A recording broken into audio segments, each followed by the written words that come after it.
July 24, 2024. For 17 in the morning. A phone call comes into Beaverhead County Dispatch. The caller's voice is shaking. He says he needs assistance. The dispatcher asks what kind of assistance. There's a pause. Heavy breathing. And then the line goes dead. 8 minutes later, deputies arrive at the location the call was traced to. A remote stretch of highway near Dillon, Montana. They find a vehicle parked on the shoulder. Door open. Engine still running. Inside, slumped over the steering wheel, is a man in his early 50s. Dead from a self-inflicted gunshot wound. On the passenger seat beside him lies a photograph. A school picture. A girl with brown hair, bright eyes, and a smile that could light up a room. Her name was Danni Houchins. She had been murdered 28 years earlier. September 21, 1996. She was 15 years old. The man who killed her had lived freely ever since. He went to work every day. He came home every night. He married. He had children. He celebrated birthdays and holidays and graduations. But 12 hours before he pulled that trigger, 2 investigators sat across from him in a small conference room and showed him that same photograph. And his body betrayed him. He didn't confess in words, but everything else did. The sweat, the trembling, the way he slumped in his chair when he saw her face. He knew they knew. And so, in the early hours of the morning, alone on a dark highway, he made sure he would never stand trial. This is the story of what led to that moment. The story of a girl who deserved a future, a family who refused to give up, and a case that waited 28 years for science to finally speak the truth. This is the story of Danni Houchins. There are places in Montana where the earth feels untouched, where the water runs clear and cold, where the sky stretches endlessly, where you could stand alone and feel like the only person who ever existed. The Cameron Bridge fishing access site on the Gallatin River, just outside Belgrade, Montana, is one of those places. On most mornings, it's visited by fishermen before sunrise, locals who know the rhythm of the water, travelers passing through big sky country looking for solitude. This place looks peaceful, serene, safe. It wasn't. On a Saturday morning in the fall of 1996, a 15-year-old girl left her home in Belgrade. She had plans, but nothing unusual, nothing that would raise concern. She had a truck. She had independence. She had her whole life ahead of her. Her name was Danni Houchins. Everyone called her Danni. She told her mother she'd be back later. She never came back. By that evening, her truck was found parked at Cameron Bridge. The driver's door was open. Her keys were inside. Her belongings were there. But Danni was gone. Hours later, searchers found her body face down in shallow water, under a willow tree, in the marsh. From the very beginning, investigators knew this was a homicide. And from the very beginning, they had DNA evidence. Physical proof left behind by the person who killed her. For hairs. Just 4 hairs that didn't belong to the victim. But in 1996, that evidence could not speak. It sat in storage. Waiting. Silent. So a man walked free. He lived a full life. He married. He raised children. He worked for the Bureau of Land Management in Dillon, Montana for 22 years. He blended in. He was a model citizen. No criminal record. No red flags. Nothing. For nearly 30 years, he felt safe. And then science caught up. When the truth finally came for him, when 2 investigators looked him in the eye and showed him Danni's photograph, he knew it was over. And less than 12 hours later, he made sure he would never face a jury. This is the story of Danni Houchins, a girl who loved science, who loved the outdoors, who loved her family, a girl who deserved to grow up, to make mistakes, to fall in love, to become whoever she was meant to be. And this is the story of how her killer lived freely for 28 years, carrying a secret that DNA refused to forget. Before we go any further, I need to ask something of you. If you value true crime cold case videos like this, please subscribe to this channel. If you believe cold cases deserve visibility, hit the like button. It tells the algorithm that stories like Danni's matter. And if you want to show support for families like hers, leave a comment telling us where you're watching from. It reminds us that someone is listening, that someone still cares.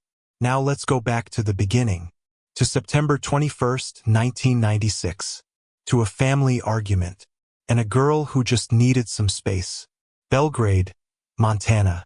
Population roughly 5,000 in 1996. A town where people knew each other, where kids rode bikes without helmets, where Friday night football games packed the stands and church on Sunday was a given. It was the kind of place where you didn't lock your doors, where you let your teenagers have independence because you trusted the community to keep them safe. It was the kind of place where nothing really happened, until it did. Danni Houchins was 15 years old, a sophomore at Belgrade High School. She was smart, really smart. She loved science. She wanted to understand how the world worked. She was curious, engaged, full of questions. She was witty, funny, the kind of person who could make you laugh at her own expense without it feeling mean or self-deprecating. Just genuine humor. She loved the outdoors. She could fish. She hiked. She skied. She was a classic Montana girl in every sense of the word. Her younger sister, Stephanie, looked up to her. Danni was the kind of older sister every little sister wants. Someone who was cool. Someone who was confident. Someone who made you feel like everything was going to be okay. Stephanie would later say that Danni was the single most impactful person in her life. That losing her shaped everything that came after. The trauma of it. The grief. The unanswered questions. Danni had friends. Lots of them. When news broke that she had been found dead, the shock rippled through Belgrade like a stone thrown into still water. One of her friends, Rochelle Schrute, would later recall the moment she heard. Came in stages, she said. First, just rumors. Somebody died. Then more details. Somebody drowned. And then the truth. Danni Houchins had been murdered. It didn't make sense. Murder didn't happen in Belgrade. Not to 15-year-old girls on Saturday mornings. Not in broad daylight. Not at a public fishing access site. But it did. And it started with something so ordinary, so mundane, that it's almost painful to think about. A family argument. September 21st, 1996. A Saturday. Danni woke up that morning like any other 15-year-old. There was nothing unusual planned. No big events. No red flags. But at some point that morning there was a disagreement. Family spat. The kind of argument that happens in every household. Nothing serious. Nothing dangerous. Just teenage frustration and family dynamics colliding.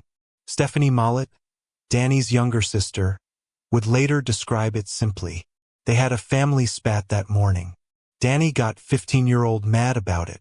She needed space. She needed time to cool off. So she asked her mom for permission to take her truck and drive down to Cameron Bridge fishing access site. Just to be alone. To think. To breathe. In Montana in 1996, you could get your driver's license at 15. Danni had hers. She had independence. She had a truck.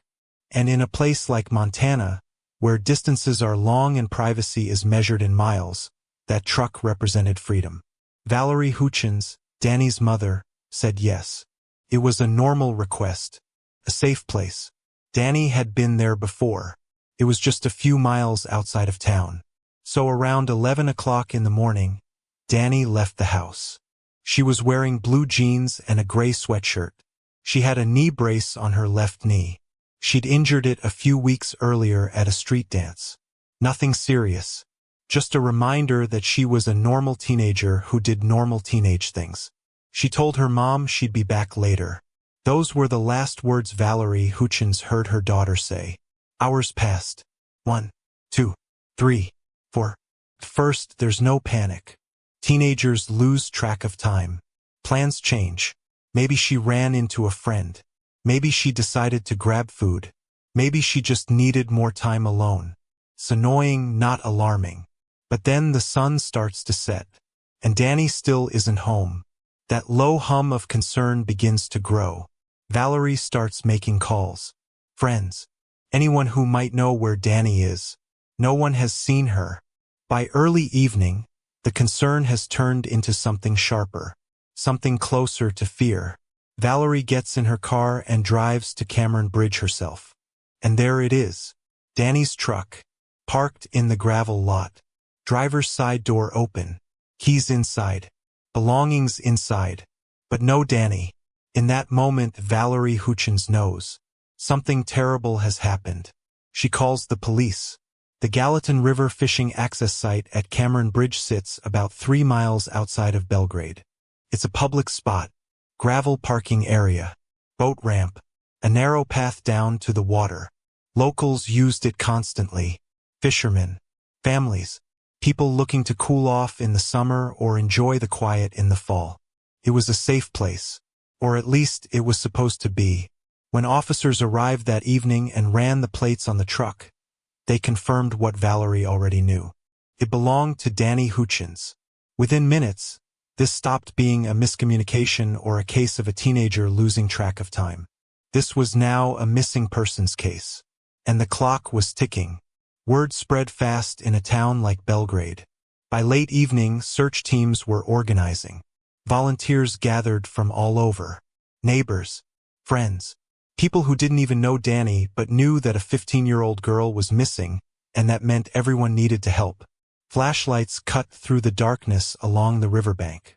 Valerie Houchins stood near the truck, her world collapsing in real time. Her daughter's truck was here. Her daughter was not. Searchers moved carefully along the water's edge, calling Danni's name, hoping for a response, hoping she was hurt, not dead, hoping she was lost, not taken, hoping this was all just a terrible misunderstanding. Just after 9:30 p.m., someone saw something in the shallow water, near a willow tree, in the marsh, a shape, dark against the reeds, a body, face down. Keith Farquhar was one of the deputies on scene that night. He was new to the Gallatin County Sheriff's Office. He'd been hired just 3 days before Danni's body was discovered. 3 days. He would later say that he thought about Danni at least every 2 or 3 days for the next 28 years. The image of her body in the water, the position she was in, the way the scene looked, stayed with him. It stayed with everyone who was there that night. Danni Houchins was found in less than 2 feet of water, roughly 50 yards from where her truck was parked. She was lying face down in the marsh, under a willow tree, hidden in the reeds. The position of her body told investigators something immediately. She had been dragged. Someone had moved her, positioned her, tried to conceal her. At first, there was a terrible, desperate hope that maybe this was an accident, that maybe she'd slipped, hit her head, drowned in a tragic, senseless way that had nothing to do with violence. But that hope didn't last long. Danni's body was sent to the Montana State Crime Lab for an autopsy. The findings were devastating. Danni Houchins did not drown. Cindy Botek, a former Gallatin County deputy, would later explain what the autopsy revealed. She said people drown all the time, and when they do, there's water in their lungs. That's what you find in a drowning victim. But that's not what they found in Danni. They found mud, a stomach full of mud. Cindy asked the question that everyone was thinking. Who swallows mud? The answer was clear. Someone who had their head held down. Someone who was fighting for their life. Someone who was being suffocated. Danni had been sexually assaulted.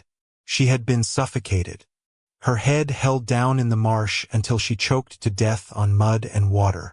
And then her body had been left there, face down, in the reeds, under a willow tree. This was a homicide, and it had happened in broad daylight, in a public place, in a town where everyone thought they were safe. The community reacted with shock, with disbelief, with fear. This wasn't supposed to happen here. Not in Belgrade. Not to a 15-year-old girl on a Saturday morning. Rochelle Schrute, one of Danni's friends, said it felt surreal. At first, she heard rumors that somebody had died. Then that somebody had drowned. And then the truth came out. Danni had been murdered. For Danni's family, the grief was immediate and all-consuming. Valerie Houchins had lost her daughter in the most unimaginable way. There would be no goodbyes, no final conversation, no chance to say I love you one more time, just a body in the river, and a truck with the door left open. But even in those first hours, even in the midst of overwhelming grief, detectives knew something critical. This wasn't a random drowning. This wasn't an accident. Someone had done this. Someone had attacked Danni Houchins, sexually assaulted her, killed her, and left her body in the water. And that someone had left evidence behind. In 1996, DNA technology existed. It had been used in criminal cases for about a decade. But it was expensive. It was slow. And it was limited. You needed a lot of biological material. You needed a suspect to compare it to. And even then, the results could take months. From Danni's body and from the crime scene, investigators recovered DNA evidence. For hairs. For arm hairs that didn't belong to the victim. Biological material that clearly came from someone else. This meant one thing. The killer had left part of himself behind. But in 1996, that evidence couldn't tell them who he was. CODIS, the Combined DNA Index System, was still in its infancy. Most states weren't even uploading profiles yet. There was no vast national database to compare the evidence to. You needed a suspect, someone to test, someone to match. Without that, the DNA was just evidence waiting for a purpose. So it sat in storage, waiting for technology to catch up.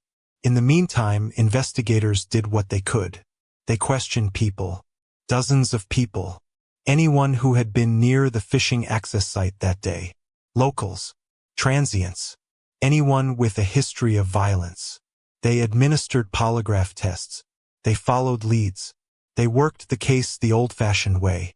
Interviews, canvassing, trying to find a witness, trying to find a connection.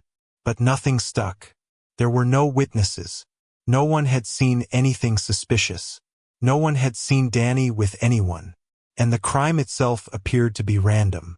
A crime of opportunity.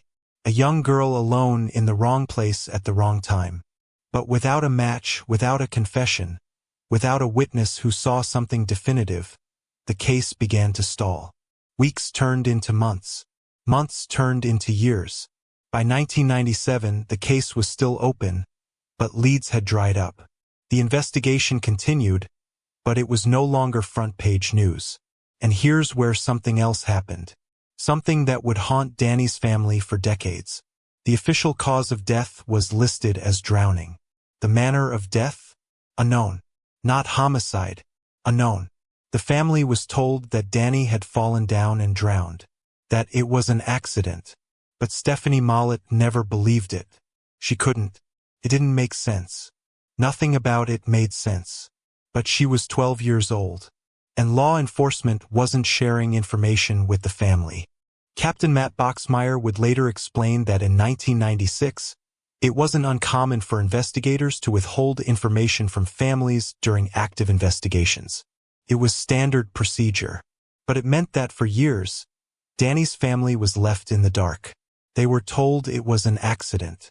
And they had to live with that uncertainty. Danni's family held on to hope. But that hope grew heavier with every passing year. And somewhere, a man who had killed a 15-year-old girl went about his life. He woke up every morning. He went to work. He came home. He knew what he'd done. And he knew he'd gotten away with it. Time is cruel in the way it erases things. Memories fade. Witnesses move away. Investigators retire. Evidence sits in storage, gathering dust. And families age. Valerie Houchins never stopped thinking about her daughter. Never stopped hoping for answers. But as the years went by, 5, 10, 15, 20, that hope became something quieter. Something more resigned. The Danni Houchins case file was still open. Technically. But it wasn't active. New crimes demanded attention. New victims needed justice. Resources were finite. Danni's case became what so many unsolved homicides become. A file in a box in a room that no one visits anymore. Detectives who had worked the case in 1996 retired. Some moved on to other agencies. Some left law enforcement altogether. Keith Farquhar, the deputy who had been on scene the night Danni's body was found, resigned from the Gallatin County Sheriff's Office on December 31, 1996, just 3 months after her death. But he never forgot her. He would later say that he thought about Danni at least every 2 or 3 days for the next 28 years. The community's collective memory of that September day began to blur. Belgrade grew. The population increased. New families moved in. To them, Danni Houchins was just a name on a memorial plaque if they knew her at all. And the river kept flowing. People still fished there, still launched boats, still brought their kids to play in the shallows. They had no idea what had happened there. Meanwhile, the man who killed Danni Houchins lived freely. He had a career. He worked for the Bureau of Land Management. He was good at his job. He worked in fisheries management, natural resources, the kind of work that brought him near rivers, near water, near places like Cameron Bridge. He married a woman named Christy. They had 2 children together, a boy and a girl. They built a life in Dillon, Montana, a small town about 100 miles from where he'd killed Danni. He had no criminal record, no history of violence, no traffic violations, nothing. He was a model citizen. He celebrated birthdays, holidays, milestones. He watched his children grow up. He coached Little League. He attended school events. He was just another dad, just another neighbor, just another member of the community. And no one had any idea what he'd done. He felt safe. But time doesn't forgive. It waits. And in 2019, someone decided she was done waiting. Stephanie Mollett was 12 years old when her big sister was murdered. For 23 years, she carried that loss. She grew up. She moved to Washington State.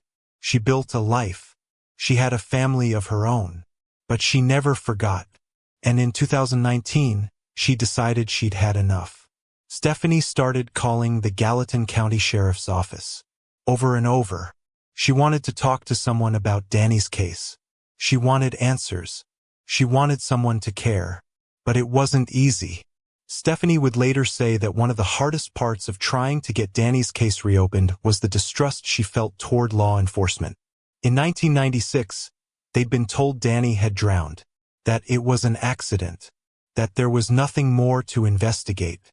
But Stephanie had always known that wasn't true. She'd always felt it in her gut. Something was wrong. And when she started calling in 2019, she was met with resistance. Not because law enforcement didn't care, but because cold cases are resource-intensive.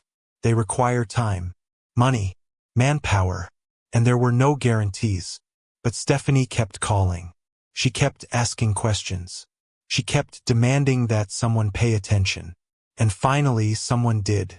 In February 2020, Captain Matt Boxmeyer of the Gallatin County Sheriff's Office began reinvestigating the Houchins case. He reached out to Danni's family. He told them he wanted to take another look. He wanted to see if modern technology could finally give them answers. But he was honest with them. He told them that reopening the investigation would reopen old wounds, that it would be painful, that there were no guarantees. Stephanie said yes. Do it. Find out what happened to my sister. But progress was slow. Evidence had been tested and retested over the years. Each time, nothing. No usable DNA profile ever came back. Then, in 2021, everything changed. In 2021, Gallatin County elected a new sheriff. His name was Dan Springer, and Dan Springer had a personal connection to this case. He had been hired into the Gallatin County Sheriff's Office 3 days before Danni's body was discovered in 1996. 3 days. He remembered the case. He remembered the community's reaction. He remembered the fear, the grief, the unanswered questions. And now, 25 years later, he was the sheriff. One of the first things he did was ask a simple question. What cold cases are we sitting on? It wasn't a publicity stunt. It wasn't about headlines or political points. It was about accountability. Springer believed that every unsolved case represented a promise broken. A victim still waiting for justice. A family still waiting for answers. And he believed that new technology, new resources, and new eyes might finally give those families what they deserved. The Danni Houchins case was near the top of the list. 25 years old. DNA evidence on file. No resolution. Springer made a decision. Bring in outside help. In March 2023, he deputized Tom Elfmont, a retired captain from the Los Angeles Police Department. Elfmont had decades of experience in cold case investigations. He was relentless, detail-oriented, and he didn't give up. Elfmont partnered with Sergeant Court Deepweg from the Newport Beach Police Department. Deepweg was a specialist in using DNA technology to solve homicides. Together, they were going to do what no one had been able to do for 28 years. They were going to find Danny's killer. Tom Elfmont would later say that the only reason he stayed in law enforcement as long as he did was cases like this. Cases like Danny's. He got to work immediately. He went through every piece of evidence, every file, every interview, every lead that had ever been followed. And most importantly, he made sure the DNA got tested again. This wasn't a one-person job. This was going to require a team, patience, precision, and a willingness to follow the science wherever it led. The DNA collected in 1996 was still viable, still stored, still waiting, and in 2023, the technology to analyze it had evolved beyond anything investigators in the 90s could have imagined. The question now wasn't whether they had evidence. The question was, could they finally make it speak? Before we continue, if you're finding this story compelling, if you believe that cold cases like Danny's deserve to be told with care and detail, please hit the subscribe button and leave a comment. Tell us where you're watching from. Tell us what you think happened. Tell us that Danny's name still matters. Because what happens next is where science finally catches up to a killer who thought he'd gotten away with murder. For hairs, that's what it came down to. For arm hairs recovered from Danni Houchins' body in 1996. Hairs that didn't belong to her. In the 90s, those hairs could be examined under a microscope. They could be compared visually to a suspect's hair, if you had a suspect. But that was it. In 2023, those same 4 hairs could be sequenced at the molecular level. They could be turned into a genetic profile. And that profile could be analyzed using technology that didn't exist in 1996. Tom Elfmont asked the Montana State Crime Lab to use their newest technology to retest evidence from the crime scene. And finally, there was a breakthrough. Partial DNA profile. It wasn't perfect. It wasn't complete. But it was enough. The profile was sent to Astria Forensics in California for further analysis. Then, the profile was sent to Parabon Nanolabs in Virginia. And this is where the science gets revolutionary. Parabon specializes in something called genetic genealogy. This is the same technology that solved the Golden State Killer case. The same technology that has solved dozens of cold cases across the country. Here's how it works. You take a DNA sample from a crime scene. You upload the genetic profile to public genealogy databases. The same ones people use to trace their ancestry, to find long-lost relatives, to build family trees. Then you look for matches. Not exact matches, necessarily, but relatives. Third cousins, fourth cousins, fifth cousins. People who share enough DNA to indicate a common ancestor. From there, you build family trees. You trace lines backward and forward. You look at birth records, death records, marriage records, census data. You narrow the pool. This painstaking work can take months, sometimes years, but it works. By early 2024, the genealogists at Parabon had narrowed the DNA match down to a specific family line, then to a specific generation, then to a specific region, Montana, and then finally to a name, a man who had lived in Bozeman, Montana in 1996. A man who had been a student at Montana State University, studying fisheries and wildlife biology. A man who had no criminal record. A man who had been near the Gallatin River on September 21, 1996. His name was Paul Nathaniel Hutchinson. Stephanie Mollett learned from Tom Elfmont more than a month before the interview that they had identified a person of interest using the new DNA technology. But having a name wasn't enough. They needed confirmation. They needed to look him in the eye. They needed him to make a mistake. July 23, 2024. Nearly 28 years after Danni Houchins was killed. Tom Elfmont and Court Deepweg drove to Dillon, Montana, about 100 miles from where the crime occurred. They contacted Paul Hutchinson and asked if he would come in for an interview. He agreed. The interview was recorded on body camera. It took place in a small conference room. Just the three of them. 2 investigators and a man who had carried a secret for 28 years. Hutchinson was calm at first. Cooperative. Court Deepweg led the conversation. He thanked Hutchinson for sitting down with them, asked how he was doing, and Hutchinson said he was glad to help. He asked what this was about. But Elfmont and Deepweg didn't ask about Danni Houchins right away. They were strategic. They started with other cases. Other women who had died in rivers in Montana and Idaho. Elfmont had brought photographs. For women. 1 in a river in Idaho. 2 over on the Yellowstone. And then Danni. And that's when Hutchinson's behavior began to change. Elfmont would later say that Hutchinson broke into a sweat. Not the kind of sweat you get when a room is hot. The kind you get when your nervous system is in overdrive. His head started sweating. Hutchinson asked if he could leave for a moment. Said he had to help a co-worker with something. They let him go. When he returned, the questions became more specific. Deepweg showed Hutchinson a photograph of Danni Houchins. He told him she was killed in September of 1996, that she was found off the Gallatin River. He asked if Hutchinson had ever fished up there.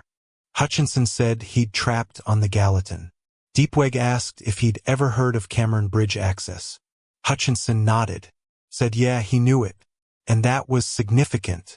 Elfmont would later say that Hutchinson had confirmed he'd not only been to the remote area where Danni was attacked. He remembered the street that led there. Cameron Bridge is not a major landmark. It's not a place you'd remember unless you'd been there, unless it meant something to you.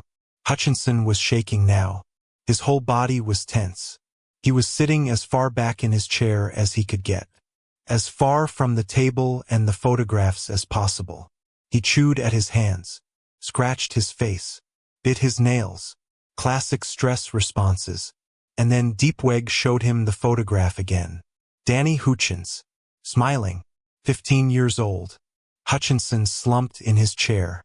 His entire demeanor changed. He didn't confess, not in so many words, but his body did.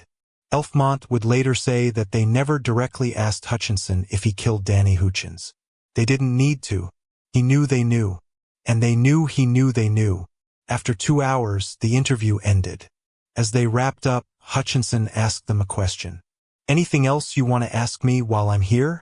Elfmont said no. They were good. Elfmont would later reflect on that moment. He said it seemed like Hutchinson couldn't believe they didn't arrest him right then and there. But Montana has very strict individual rights laws. At the moment they interviewed him, they did not have confirmation that the DNA was his. They had a genetic genealogy match, but they didn't have his DNA to compare it to. So they let him go. But they weren't done. Surveillance teams were in place, ready to follow him. As Hutchinson left the building, he got in his vehicle and started driving. And according to Elfmont, he drove like a maniac. He knew they were watching, and he knew it was over. The next morning, July 24, 2024, at 4:17 a.m., a phone call came into Beaverhead County Dispatch. The caller's voice was shaking. He said he needed assistance. The dispatcher asked what kind of assistance. There was a pause, heavy breathing, and then the line went dead. Dispatch traced the call. Officers were sent to the location. They found a vehicle parked on the side of a remote highway near Dillon, Montana. The door was open. The engine was still running. Inside, slumped over the steering wheel, was Paul Hutchinson. He had died from a self-inflicted gunshot wound. Less than 12 hours after being interviewed. There would be no arrest, no trial, no opportunity for Danny's family to face him in court, no chance to ask him why. Sheriff Dan Springer would later hold a press conference. He said that Montana has very strict individual rights laws. At the moment they interviewed Hutchinson, they did not have confirmation that the DNA was his. But Hutchinson confirmed it himself. When he took his own life, DNA collected from Hutchinson after his death was sent to the lab. It was compared to the DNA profile from the evidence found on Danny's body in 1996. It was a match. 100% confidence. Paul Nathaniel Hutchinson killed Danni Houchins. The silence that had lasted 28 years was finally broken. His name was Paul Nathaniel Hutchinson.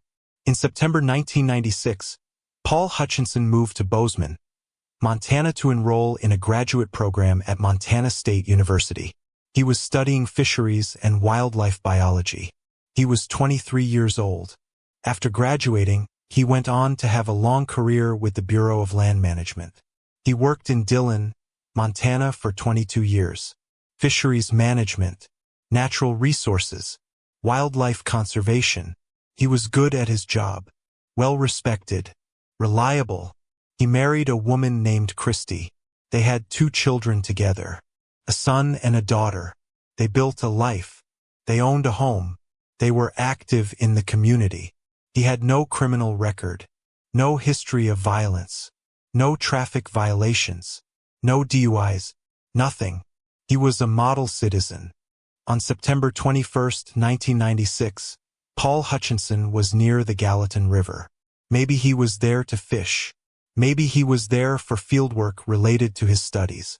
Maybe he was just passing through. And Danni Houchins happened to be there at the same time. A 15-year-old girl. Alone. Upset from a family argument. Just trying to clear her head. What happened next was not premeditated. Investigators believe it was a crime of opportunity. A young girl. Alone. Vulnerable. And a man who made a choice. He sexually assaulted her. He held her head down in the shallow water of the marsh until she suffocated. Until her stomach filled with mud. Until she stopped fighting. And then he dragged her body under a willow tree, positioned her face down in the reeds, tried to hide what he'd done. And then he left. He got in his vehicle. He drove away. He went home. He went to work the next day. And the day after that. And the day after that. He moved on.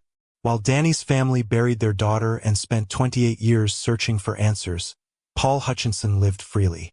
He celebrated birthdays, holidays, graduations, anniversaries. He watched his children grow up. He coached their sports teams. He attended their school events. He lived a normal life, and he carried what he'd done in silence. For 28 years, he woke up every morning knowing what he'd done, knowing he'd gotten away with it, until science finally caught up. Christy Hutchinson, Paul's wife, released a statement after his death. She said they were absolutely heartbroken to learn the news, that their hearts went out to the Houchins family, that it was good to know they would finally be able to find the closure they deserved. She said their own family was already reeling from dealing with Paul's suicide, that in 24 years of marriage, there was never any hint that something like this could be lurking in the background. She had no idea. His children had no idea. No one did. After Paul Hutchinson's death, after the DNA match was confirmed, Stephanie Mollett spoke publicly about her sister's case.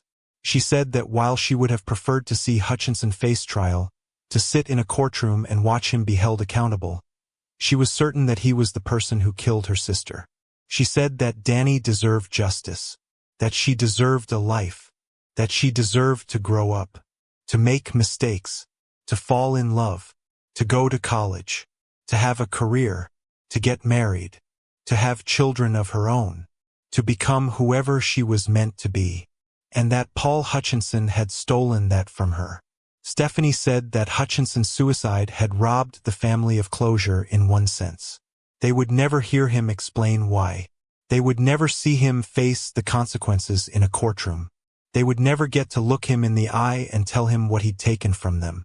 But in another sense, the truth was enough. The DNA didn't lie. The science didn't leave room for doubt. Paul Hutchinson killed Danni Houchins. And now, finally, everyone knew. Stephanie also spoke about the process of getting the case reopened, about the years of calling the sheriff's office, about the distrust she felt toward law enforcement after being told for so long that Danny's death was an accident. But she also spoke about gratitude. Gratitude for Tom Elfmont, for Court Diepweg, for Sheriff Dan Springer, for Captain Matt Boxmeyer, for everyone who refused to let Danny's case remain a file in a box. She said that the single most impactful event of her life was losing Danny, that the trauma of it shaped everything that came after, and that for almost 30 years, she had to live with the fact that someone got away with killing her sister. But now she didn't have to live with that anymore. The truth was out. So why did it take 28 years? Why did Paul Hutchinson live freely for so long? The answer is simple. Timing. In 1996, DNA technology existed, but it was primitive by today's standards. You needed a suspect to compare the evidence to. And even then, the process was slow and expensive. Paul Hutchinson had no criminal record. He had never been arrested. His DNA wasn't in any database. There was nothing to compare the evidence to. And the crime itself was random. Paul didn't know Danny. She didn't know him. There was no connection that investigators could trace. No relationship. No motive that made sense in the traditional sense. He was just someone who was in the wrong place at the wrong time. Or from Danny's perspective, he was. For years, investigators worked the case the old-fashioned way. Interviews, canvassing, polygraph tests, following leads. Dozens of suspects were interviewed. Dozens were eliminated. But without DNA technology that could identify a suspect from genetic genealogy, there was no way to narrow the field to Paul Hutchinson. He wasn't on anyone's radar. He had no connection to Danny, no history of violence, nothing that would have made investigators look twice at him. It wasn't until genetic genealogy became viable in the 2010s and 2020s that cases like this could finally be solved. Paul Hutchinson was lucky. Luck kept him free. Luck and the limitations of science. But luck runs out. And in 2024, when Tom Elfmont sent those 4 hairs to Parabon Nanolabs, when the genealogists traced the DNA back through family trees and generations and finally landed on a name, Paul Hutchinson's luck ran out. Sheriff Dan Springer said it best. The investigation remained open because they knew Danny was murdered. And someday they were going to have the tools available to solve the case. That day came 28 years later. But it came. The Gallatin River still flows. People still fish at Cameron Bridge. Still launch boats. Still bring their families to enjoy the quiet beauty of Montana. Danni Houchins was killed here on September 21, 1996. For 28 years, this place held a secret. Now it doesn't. There's a memorial for Danny. A plaque. A reminder that she was here. That she mattered. Closure is a complicated word. It doesn't mean the pain goes away. It doesn't mean the loss becomes easier. It doesn't bring Danny back. What it means is that the questions have answers. That the person responsible has been named. That Danny is no longer a mystery. She's a victim. A daughter. A sister. A friend. A girl who loved science and the outdoors and her family. A girl who mattered. Justice, in the traditional sense, didn't happen. There was no trial. No conviction. No sentence. Paul Hutchinson made sure of that. But the truth came out. And for Danny's family, for Stephanie and Valerie and everyone who loved her, that truth meant something. It meant that Danny's death wasn't just forgotten. Wasn't just filed away as an unsolved case that no one cared about. It meant that people fought for her, searched for her killer, refused to give up. And sometimes that's the best we can hope for. The Danni Houchins case is part of a growing trend in law enforcement. Genetic genealogy has solved dozens of cold cases across the country. Cases that were decades old. Cases that investigators thought would never be solved. The Golden State Killer. The Bear Brook murders. The Buckskin Girl. The April Tinsley case. And now Danni Houchins. Each case represents a family that waited years for answers. Decades, in some cases. Each case represents a killer who thought they'd gotten away with it. And each case proves that DNA is a silent witness. It doesn't forget. It doesn't lie. It doesn't fade with time. It waits in storage rooms. It waits in evidence bags. It waits in boxes marked with years that feel like lifetimes ago. For 28 years, for hairs waited. And when the technology finally caught up, they told the truth. But here's the thing. How many more cases are sitting in those rooms right now? How many more families are waiting for science to catch up? How many more killers are living freely, confident that they got away with it? The technology exists now. Genetic genealogy works. It solves cases, but it requires resources. It requires funding. It requires law enforcement agencies that are willing to prioritize cold cases. It requires people like Sheriff Dan Springer who believe that every unsolved case represents a promise broken. It requires investigators like Tom Elfmont and Court Deepweg who are willing to dedicate months or years to cases that other people have forgotten. And it requires families like Danni's. Families who refuse to give up, who keep calling, who keep asking questions, who keep demanding that someone pay attention. Because without them, cases like this stay in boxes, and killers stay free. There's something haunting about the way this case was solved. Paul Hutchinson lived 28 years knowing what he'd done, knowing he'd killed a 15-year-old girl, knowing he'd left her body in a river, and for 28 years he felt safe. He went to work every day. He came home every night. He lived a normal life. But that evidence was waiting for hairs, microscopic, invisible to the naked eye. But they were there, and they remembered. When Tom Elfmont and Court Deepweg sat down with Paul Hutchinson in that conference room, when they showed him Danni's photograph, they didn't need him to confess. His body did it for him. The sweat, the shaking, the way he slumped in his chair. He knew they knew, and less than 12 hours later he was dead. Some people might say that's a form of justice, that he faced his guilt and couldn't live with it. Others might say it's the coward's way out, that he robbed Danni's family of the chance to face him in court, to hear him explain why, to watch him be held accountable. Both things can be true, but what's undeniable is this. The truth came out. After 28 years of silence, after 28 years of a family living with unanswered questions, after 28 years of a killer walking free, the truth came out. And it came out because people refused to give up. Sheriff Dan Springer, Tom Elfmont, Court Deepweg, Matt Boxmeyer, the genealogists at Parabon Nanolabs, the technicians at the Montana State Crime Lab, and most importantly, Stephanie Mollett, a 12-year-old girl who lost her big sister and grew into a woman who refused to let that loss be forgotten. Time doesn't forgive, but it waits. And the dead are patient.